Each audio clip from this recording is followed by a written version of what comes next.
All right, so now we're moving on to 6-4 properties of special parallelograms. So we're going to apply and use properties of rectangles, rhombuses, and squares because those are special types of parallelograms. So first of all, I know this is rather elementary for you, but because you've learned this before, but let's just go over it again.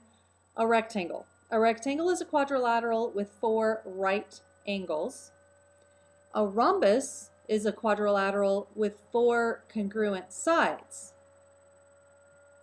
So that means a square is a quadrilateral with 4 right angles and 4 congruent sides. So what does that mean? Well, it means that a square is a rectangle and a rhombus combined together, okay?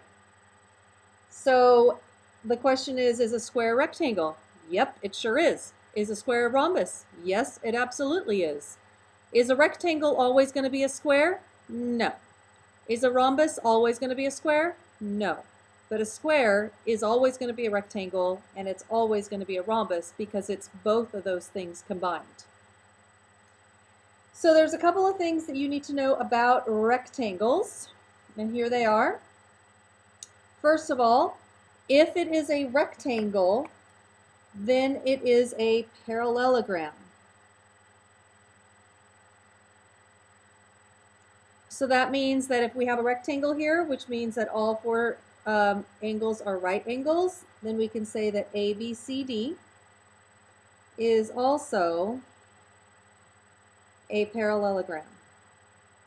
Because the definition of a parallelogram is opposite sides are parallel. In this case, opposite sides have to be parallel because we have same side interior angles are supplementary. And also this has to be parallel to this, also same side interior angles are supplementary. Next one, if it's a rectangle, then diagonals are congruent. So that means that XZ has to be congruent to WY. It also means that XM is congruent to MZ, which is also congruent to WM, which is also congruent to MY. So in other words, all of these are equal to each other. Okay? All right, so let's do a little example here with a rectangle. We are told that AD is 10, and we are told that BD is 30. This whole thing is 30. So if it's a parallelogram, that means it cuts it in half. It bisects, the diagonals bisect each other. So if that's 30, then this is 15, and this is 15, which means that this is 15 and this is 15. So we can fill this out pretty easily now. ED is 15. AC is 15 plus 15, which is 30. EC is 15. And BC is opposite of AD, so that has to be 10. Okay? All right, so now let's move on to rhombuses. So here are a few things about rhombuses. If it is a rhombus, then it is also a parallelogram, just like the rectangle. So we can say that ABCD is a parallelogram. Also, if it's a rhombus, then diagonals are perpendicular,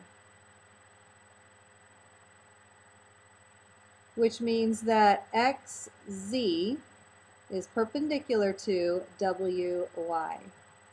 So if we drew that on the picture, it would look like that. Also, if it's a rhombus, then diagonals bisect opposite angles. That means angle 1 is congruent to angle 2, which is congruent to angle 5, which is congruent to angle 6. So in other words, these angles here are all congruent to each other. And likewise, 3, 4, 8, and 7 are also congruent to each other. Angle 3 is congruent to angle 4, is congruent to angle 7, is congruent to angle 8. Okay? All right, so let's do this Venn diagram here about parallelograms. So parallelogram is opposite sides parallel. Oh, sorry. Opposite sides are parallel. So that means that if I drew a picture, it would look like that. Opposite sides are parallel. Now, we learned about rectangles. Let's put rectangles on this side, which means that we have 4 right angles. So it looks like this. Over here we have a rhombus, which means we have 4 congruent sides, and so it looks like this.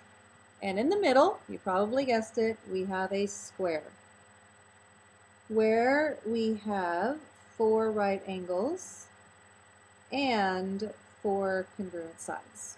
Okay, let's do one more example here that has to do with rhombus.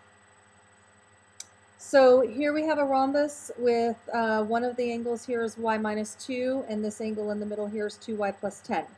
So as you can see here, the only thing that I can do right now is I remember that diagonals are perpendicular in a rhombus. So that means that this has to equal 90 degrees. So 2y plus 10 equals 90. And then we get y equals 40. Now I can find out what WSR is. Now WSR is this angle here, but that angle there is congruent to VST here because diagonals bisect opposite angles. So angle, what I'm trying to find is WSR. The measure of angle WSR is equal to the measure of angle WST. And WST is y minus 2. Oh, sorry, y plus 2 that was. I couldn't see it. Y plus 2. So y plus 2 is 40 plus 2, which is 42 degrees. And there we have it. Okay? That's all for today. Thanks for watching.